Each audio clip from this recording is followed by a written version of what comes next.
Good morning student. SK maths channel. இன்றைக்கி நம்ம வந்து 10ஆம் வகுப்பு யூனிட் 3 உடைய இம்பார்ட்டன்ட் 5 மார்க்கு அதில் வந்து நம்ம வந்து வர்க்கமூலம் காணல் அப்படின்ற ஒரு சம் வந்து பல்லுறுப்புக்கோவையின் வர்க்கமூலம் காணல் வகுத்தல் முறையில் வந்து பார்க்க போகிறோம். நம்ம ஆல்ரெடி வந்து 1 மார்க் வந்து படிக்க தெரியாத மாணவர்கள் வந்து ஷார்ட்கட் வந்து யூஸ் பண்ணி எப்படி வந்து கண்டுபிடிக்கிறது அப்படின்னு 8 யூனிட்க்கு வந்து போட்டிருக்கேன். அது வேணுன்றவங்க என்னுடைய சேனலை லிங்க்கை ஓப்பன் பண்ணி பாருங்கள். இப்போ வந்து 1 மார்க் வந்து ஒரு 14, அதே போல் வந்து வரைபடம் வந்து ஒரு 8, அதுக்கும் ஷார்ட்கட் இருக்குது. நான் அது மறுபடியும் சொல்கிறேன். அடுத்து வந்து வடிவியல் வந்து 8 மார்க்கு. அதாவது அதில் வந்து நம்ம வந்து என்ன படித்தா போதும் அப்படின்னாக்கா, அதாவது தொடுகோடும் வடிவத்து முக்கோணம், அதாவது டேஞ்சண்டும் சிமிலர் ட்ரையாங்கிள், அது ரெண்டும் பார்த்தாவே போதும். சரியா? அதில் ஏதாவது ஒன்று கேட்பாங்க, 8 மார்க் எடுத்துடலாம். அப்போ இது மட்டும் பார்த்தோம் அப்படின்னாக்கா 30 மார்க்கு. அடுத்து இம்பார்ட்டன்ட் ஏதாவது ஒரு 5 மார்க்கு, ஒரு 4-5 5 மார்க் இருக்குது. அது வந்து ஷார்ட்கட் இருக்குது, அதை நான் மறுபடியும் சொல்கிறேன். அதில் ஒரு சம் வந்து இப்போ வந்து நம்ம 3rd யூனிட்டில் வந்து வகுத்தல் முறையில் பல்லுறுப்புக்கோவையின் வர்க்கமூலம் காணல். இந்த சம்மு இதில் ஒரு 10 சம் இருக்குது. இதில் வந்து ஒரு 10 சம் இருக்குது.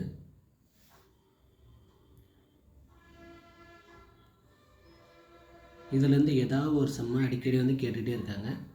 நம்ம இந்த சம்மை எப்படி ஷார்ட்டாக வந்து போடுறது அப்படின்னு நான் உங்களுக்கு சொல்கிறேன்.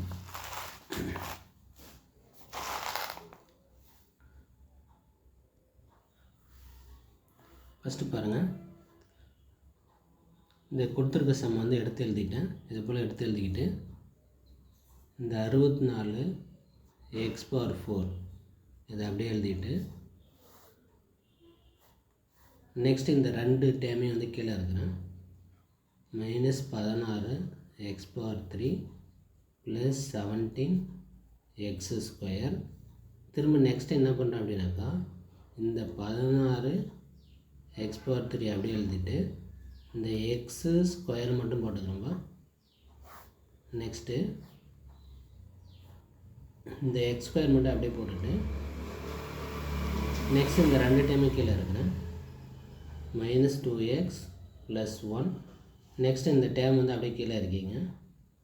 x² - 2x + 1 /0.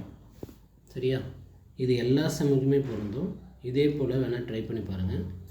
இப்போ நெக்ஸ்ட்டு நம்ம என்ன பண்ணணும் அப்படின்னாக்கா, இந்த இடத்துல வந்து ஒரு சிம்பிளோ ஒரு நம்பர்ஸ் எதாவது வரும், அதை வந்து ஃபைண்ட் பண்ணணும். நெக்ஸ்ட் இந்த சைடில் மேலே உள்ள இந்த ஈவையும் இந்த சைடில் உள்ள இருக்குல்ல இதையும் வந்து ஃபைண்ட் பண்ணணும். சரியா? நம்ம கண்டுபிடிக்கணும். அது எப்படின்னு சொல்கிறேன். இப்போ இதை வந்து நம்ம வந்து வர்க்கமூலம் பார்த்தோம் அப்படின்னாக்கா 64 வர்க்கமூலம் 8 8 64 இல்லையா? அப்போ 8 8 64. அப்போ அதில் நம்ம என்ன பண்ணுறோம், இங்கே ஒரு 8யும் இங்கே ஒரு 8யும் எடுத்துக்கிறோம். இந்த x⁴ எப்படி பிரிக்கலாம், x² பிரிக்கலாமா? இதை மட்டும் நம்ம போட்டால் கூட 1 மார்க்குப்பா.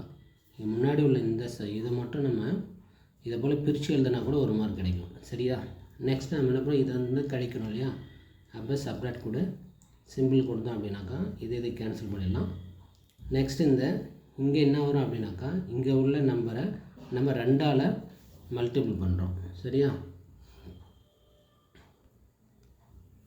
2ஆல் மல்டிபிள் பண்ணுறோம்.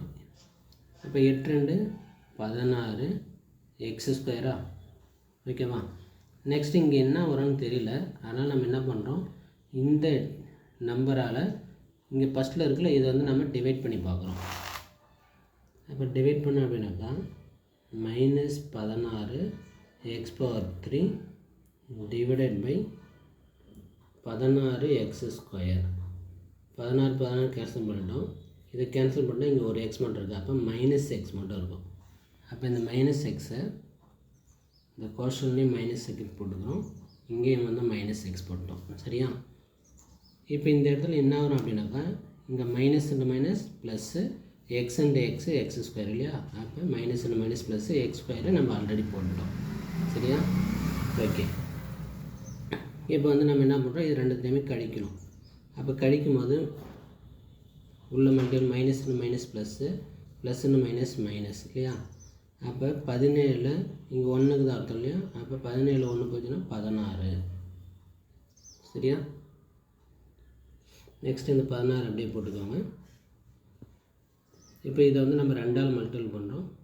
8 2 16 எக்ஸு ஸ்கொயர், அடுத்து 1 2 அந்த கோஎஃபிஷியன்ட் ஒன்று தான் இல்லையா, 1 2 எக்ஸு.